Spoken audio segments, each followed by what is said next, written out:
Hey guys, and welcome back. Today we'll be speaking on our playlist for cargo, the 3 plus ton tunnel on wheels, part 4.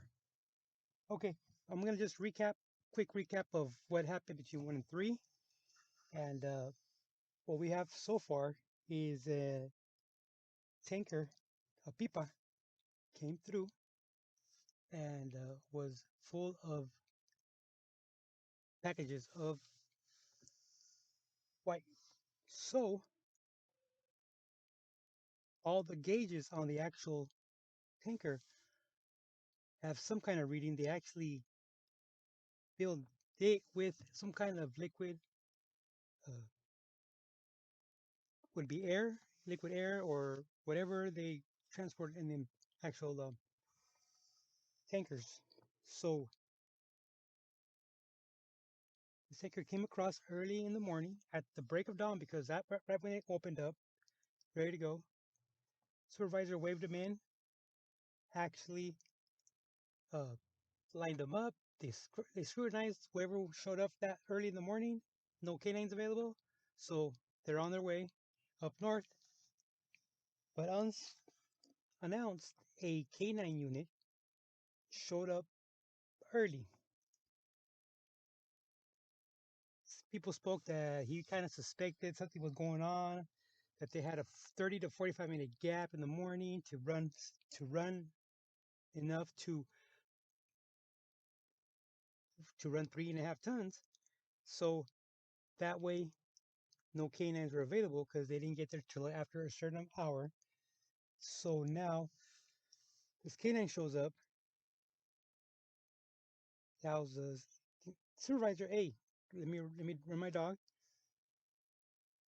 Supervisor's kind of pushing his weight around, saying, "No, no, it's ready to go. We gotta go. We gotta go. We gotta go." So remember, like I said before, there can be traffic jams in that facility. It's that busy.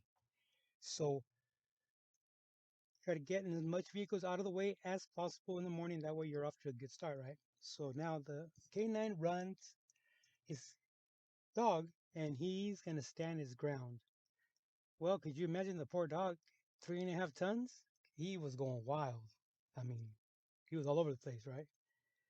So now the supervisor's still trying to push this vehicle up north. I don't know for what reason, but he was adamant about getting this vehicle out of the parking, out of the facility. K9 stands his ground. So the supervisor says, okay, it's probably in the wheels. Let's focus on the wheels. Let's get them dismounted. Let's get them calibrated. Let's get them, to see the readings on the actual, on the, in between the two white walls on the actual tire to see the density between there. There's all kinds of tricks to actually detect something foreign in a tire that we've used. So they go through all that process, dismount the tires, nothing there, which everybody suspected nothing was going to be there. So in between this time, they have the actual driver, the chauffeur, they have them up in an office somewhere and doing their thing, what they do up there, right? Apparently, someone made the call and gave the verbal to release that chauffeur, that driver, to release him. Well, we all know that's the worst thing that could have happened to this actual driver, right? I mean, I don't know how we don't know how deep this actual load can be dug up, but I'm gonna tell you this right now. Somebody in a higher office, and I'm not talking about law enforcement office, somebody up in the state or in the federal level, politician, has the power or had the power at that time to make a phone call and have this driver released. Because Now this driver is a liability. They don't know how much he knows. They don't know how much you've seen. So they gave him the traditional walking papers, give him all his visas, whatever kind of identification he had, send him down south, and we pretty much know where that story ends. But we'll get to that later on. Okay, so now for this seizure is done. It's already in the works of already getting turned in. It's already in the works of getting the case built up, trying to get the investigation set up with the special agents, with internal affairs. They already made all the phone calls and so forth. So now, this canine is sitting pretty good because he did his job. His dog is going to get rewarded. I don't think the bonus plan was in place at the time. I'm pretty sure it didn't. That came years later. There was actually a bonus of a certain amount of money of it's an incentive if you caught a big load like this canine did, and that was all across the board. That was for every single line agent. It was a bonus for a big catch. But unfortunately, this went backwards. This canine, after catching that load, had a very, very hard time. And unfortunately, he was married to a canine officer also for the same agency, and she paid the price for that too. And there's little ways they can get you, and there's big ways they can get you. And it was before whistleblowers, so there was none of that was at play. Put it this way: we all know how law enforcement can wash their hands. They can all take care of each other and reassign people. They could have got a reassigned to a very cold and wet place somewhere in the world, but that didn't happen here. And a lot of people, a lot of higher ups from that actual port were reassigned.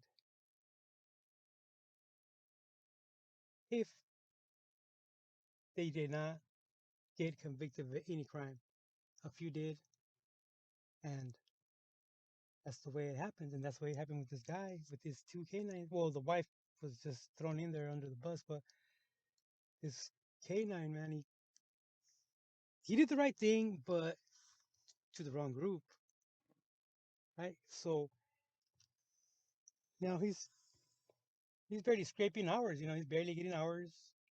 Uh, who knows? I don't even want to know what other things they did, but it was dirty. It was dirty. And like I've said to you guys, if you're that concerned, if you're that confident that something's happening, don't be a hero, man. Call it in. Call it in. That's what they're there for. Do your verbal report anonymously over the phone. They might have not caught that load. They might have caught the next 2 or 3 loads, but eventually IA is very efficient and they've been doing their job for a long time and they have their ways to get the job done. If allowed. That's another question. That's another video though. If allowed. So now you got this canine that's not in good terms anymore. And from far away, somebody's chirping up, just chirping it, chirping it, chirping and chirping, screaming, foul. This is foul play, foul play. And he's hooping and hollering. Somebody in the background, someone's chirping, chirping, chirping away, making accusations, providing evidence, providing witness accounts. So he's working his way up the ranks, screaming for somebody to listen. and his main concern is focused on that facility's port director. Once he hits the port director, it's all political up there. After that, it's all political. It's all political. So he starts hooping and hollering. In the next video, I will get into his side, how he integrated himself into this load, which, by the way, he had no business there. Some call it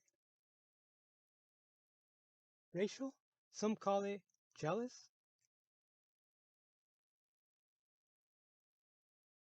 This agent, for sure, he had problems. He had mental problems. And how he passed his psych test, I don't know. But this was all before we were polygraphed. I never got polygraphed. I went through the psych test, and how I passed the psych test, I got lucky. And that's another video. I really got lucky. To me, it was funny, and so it was funny to to the chief medical for that department, chief. So that'll be another video. So now this agent out of nowhere is coming up the ranks, huffing and puffing about how is this port director not actually involved in this? He should know what's going on. And that's fine, but you got your facts, you got your information, make the call. Don't make it public. Don't make it out loud. You're setting yourself up for failure. And if you're thinking you're going to knock down a port director at your first shot, at your first accusations, yeah, you got no business there. You got to be smarter than that. So the next video is going to be a lot of facts. It's going to be pretty dark. There's going to be murder, jail time. Some people are going to get hurt. Some people's careers are going to go down the toilet. So if someone doesn't make the phone call and does not follow protocol, bad things are going to happen. So don't forget to like and to subscribe. Till next time, guys. Thank you.